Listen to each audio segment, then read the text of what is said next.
आज वैजनाथ बँकेची निवडणूक पार पडली आहे. त्यामध्ये पाहिलं तर पुन्हा एकदा पंकजा मुंडे व प्रीतम मुंडे यांचं परिवर्तुत्व पाहायला मिळालं आहे. यापैकी त्या निवडणूक पाहिलं तर शरद पवार गटाच्या वतीने 3 उमेदवार देण्यात आले होते, पण त्यांचा पराभव त्यांना स्वीकार लागलेला आहे. माझ्यासोबत आता सुद्धा प्रीतम मुंडे आहेत. त्यांनी आता स्वर्गीय गोपीनाथ मुंडे यांच्या समाज दर्शन घेतलेले. काही सांगत ताई, आज पुन्हा एकदा पंकजा मुंडे आणि प्रीतमताईचं वर्चस्व बँकेत पाहायला मिळालं. शरद पवारच्या गटाच्या वतीने 3 उमेदवार देण्यात आले होते, पण त्यांचा आज ॲक्च्युली त्याचा धुवा उडलेला आहे. हे बँकेच्या मध्ये पॅनल हे आमचं निश्चितच निवडून येणार हा विश्वास आम्हाला पहिल्यापासून होता. कारण जेव्हा वैद्यनाथ बँकेचा विषय येतो तेव्हा सर्वसामान्य माणूस जो वैद्यनाथ बँकेचा खातेधारक आहे, अगदी गरीबातला गरीब माणूस, त्याच्या मनामध्ये ही बँक ही मुंडे साहेबांची बँक आहे हा जो एक विश्वास आहे, त्या विश्वासाच्या अनुषंगाने विजय निश्चितच आमचा होणार हा आम्हाला विश्वास पहिल्या दिवशीपासून होता.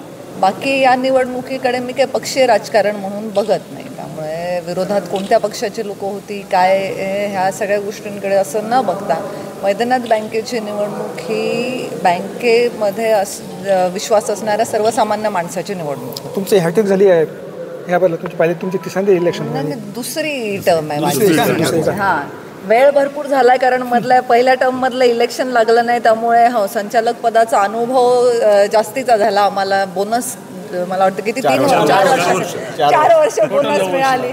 त्यामुळे वेळी निवडणूक झाली असती तर तिसरी टर्म राहिली असती, पण निवडणूक मध्यंतरीच्या काळात न झाल्या कारणाने ही टर्म दुसरीच आहे, पण आता अनुभव 3 टर्मचा झाला असं म्हणायला हरकत नाही. आता काही महिन्यामध्ये ताई पाहिलं तर जिल्हा परिषद असेल, पंचायत समिती असेल, इलेक्शन लागण्याचं आहे, तर त्यामध्ये असंच आम्हाला पाहायला मिळतं. बिलकुल ही वैद्यनाथ बँकेच्या निवडणुकीच्या माध्यमातून जिल्ह्यात एका आता विजयाच्या पर्वाची सुरुवात पुन्हा एकदा नव्याने झालेली आहे. आणि हा जो चढता आलेख आहे पंकजाताईंच्या नेतृत्वाखाली हा असाच आम्ही ठेवू शकू जिल्हाभरात असं मला विश्वास आहे. कालच स्वर्गीय गोपीनाथ मुंडे यांचा काल पुतळा भव्य दिव्य लातूरच्या प्रांगणामध्ये पाहायला उभा करण्यात आलेला आहे. हा पहिलाच पुतळा असणार आहे की जिल्हा परिषदेच्या प्रांगणामध्ये असणार. कसं पाहता?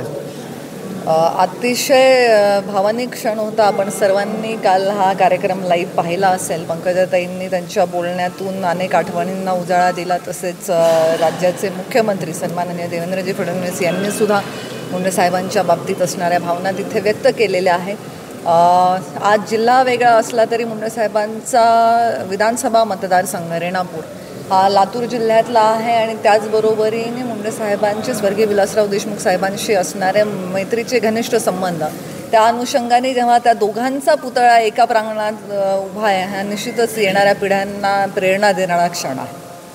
चालते होते प्रीतम काय म्हणजे पुन्हा एकदा पाहिलं तर वर्चस्व बँकेवर पंकजा मुंडे यांचं वर्चस्व पाहायला मिळत आहे. कॅमेरापासून विकास वाघमारे, संभाजी मुंडे, टीव्ही बीड.